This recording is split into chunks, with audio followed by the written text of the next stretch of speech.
The next question is, which space do women occupy today in politics, society, and also around the street in the territory of the city in general?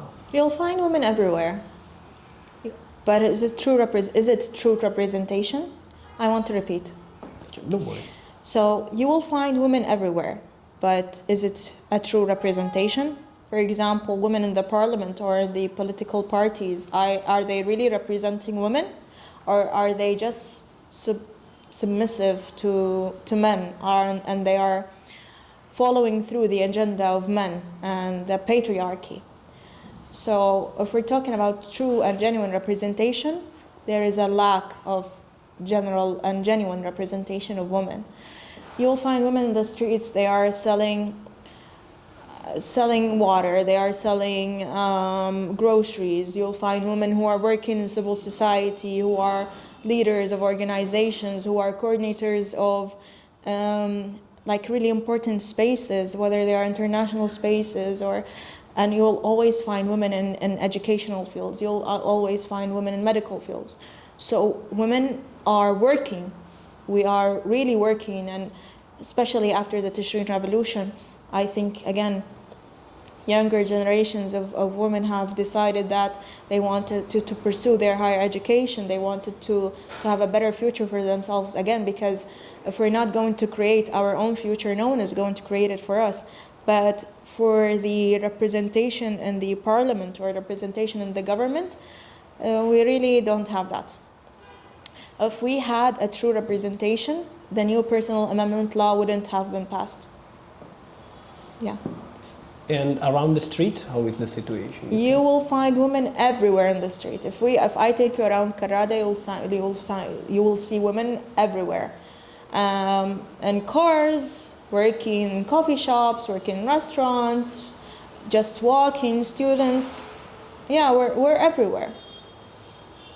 And for you, is there a big difference?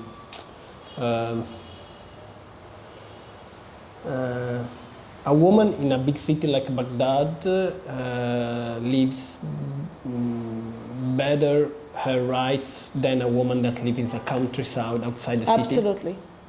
Absolutely. I think I told you, Emmanuel, there is a word that I will be using a lot, which is contradictory. There is a huge contradiction and there is a huge contrast between how women in big cities are living and women who are in smaller cities or in the countryside. Like, for example, in Baghdad, which is the capital, as you know, you'll see more women in cars, like driving. You will see more women wearing what I wear. You will see more women without headscarf, like walking around. But if you go to smaller cities, you will see less of that. I remember when I went to Anbar 2 or 3 years ago. It's in West Iraq. I hardly ever saw any women. I don't know the situation now, but it was like 2 or 3 years, as I mentioned. I think I saw only 2 women for like the whole day. And we were taking like the car, so we moved around the cities. I think I only saw 2 women, and they were definitely like covered head to toe. But if you go to Erbil, if you go to Kurdistan, I'm sure you said you went there, you will see women who are more free to do whatever they want, to wear whatever they want, to work whatever they want, to be who they are. Like here, although we have better opportunities, and here we have more space to move freely, but there are things that are always frowned upon. For example, if a woman smokes, you will see her being frowned upon by the society, even by other women. Sometimes if we talk too loud or if we laugh too loud, we are also being like judged. We're given the side eye. Our clothes are always monitored.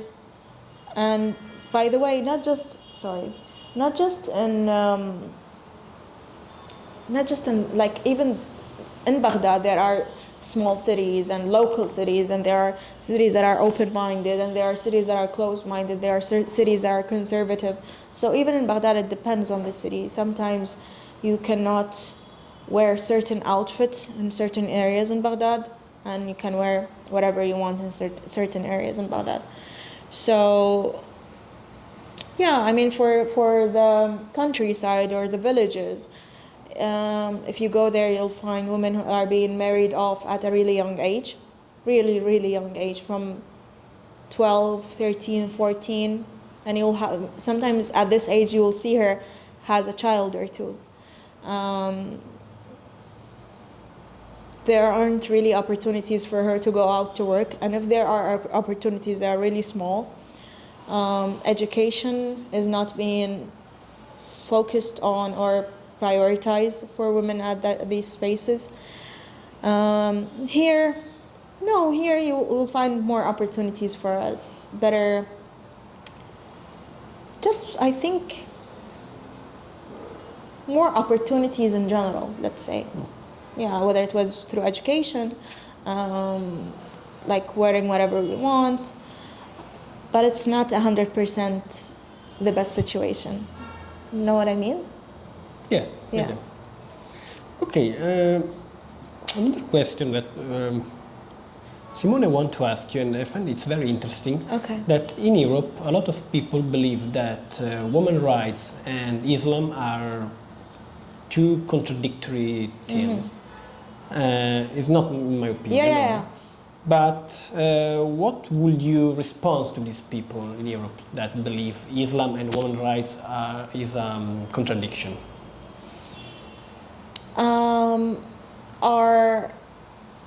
I want to ask these people, is Christianity and women's rights are aligned? I don't understand why is always our religion being put in the center of the conversation. For example, Iraq is a sectarian country. We're not like our regime is not Islamic. It's a sectarian. It's a democracy, right? It's a democratic country and a democratic regime. Why is Islam always being put in the middle? This is something between me and God. I think that religion or religions all over the world are being used as a weapon. This is something that has been always been happening, whether it was Christianity, Judaism, or Islam. So this is my response. Why do you want to? Why is the conversation centered around Islam? Why is the conversation not centered around those who are using religion all around the world? Because go to Israel. Why are they using the Torah? Why are they using the Judaism? And they are literally killing hundreds and thousands of people. It's never about religion. It's always about those who use religion as a weapon. I think this is my answer. Yeah. Okay, nice. So the last three questions. Sure. The woman in public. When a woman speaks in public, what the people think about her? There's something that is put in discussion, or it's free to speak in public? What do you mean in public? Like conferences or like in the streets? Yes, also for me there are two public space. The concrete public space, like street, conference, and also social media. Oh, I think this is going to be like a long answer as well. By the way, none of these answers are rehearsed, so that's why contradictory. You will find women on social media a lot, whether they are like doing their projects, like small businesses, or advocating for something, or just like being, themselves. I said contradictory because it depends on the family. It depends on the society, on the community of that person. So for me, my mom, my family are okay with me, having a social media account public. I don't have it, but if I want to, they are really okay with that. Those who are around me, if they are just like me, they are just like the way that I'm thinking, they're okay with it. But if you go to another like woman, and if I want to post a picture with her, sometimes I have to cover her face because her family are not even okay with her having a social media account. They are not sometimes okay with her having an Instagram account. And public spaces like women who are on stage, on conferences, or like in protest. Again, it depends on the women's society. But to be totally honest, we are always looked at as whores. And it's really funny because, when I take the taxi and I always think of, and they start talking to me. When I take a taxi, the taxi drivers start talking to me. I don't respond. I never respond because I know them. I know these men. If I go in the taxi or the car with them, they immediately think that I'm a whore. And they will think that their sister, their mother, their wife are better than me because they are kept at home. Do you understand what I mean?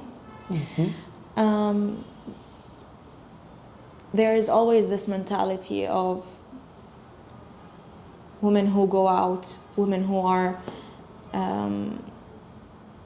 creating a future for themselves, studying. They are not honorable. And here, honor is always related to virginity.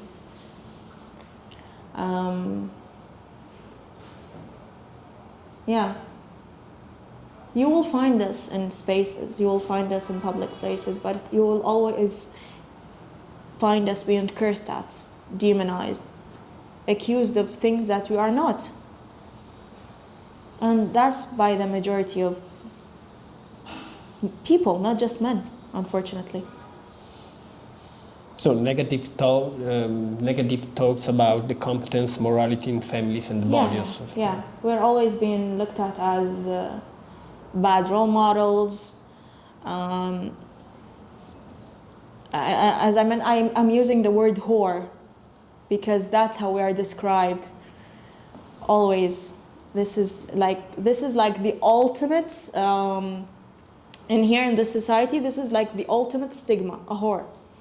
If you go out, if you're like smoking, and if you are doing something that is really important, if you're doing something that a man cannot do, someone will say, "Oh, I don't know how she got into this car. It's really expensive car. I wonder what she did. She probably whored around. She probably had sex with someone that he gave her the car." If you're really successful at a project and someone sees you laughing with your colleague, your mate, she's laughing with him, and that's why her project is successful, because she's a whore. But that's never stopping us. I think it got us to a point that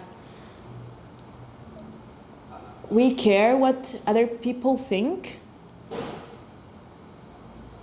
but not as much as we did before. Because no matter what we're going to do, we're always going to be hurt. We're always going to be villainized. And after the personal status law amendment, I think we grew aware that no matter what we're going to do in this country, we're always going to be a second-degree citizen. Yeah. Okay, perfect. The last one.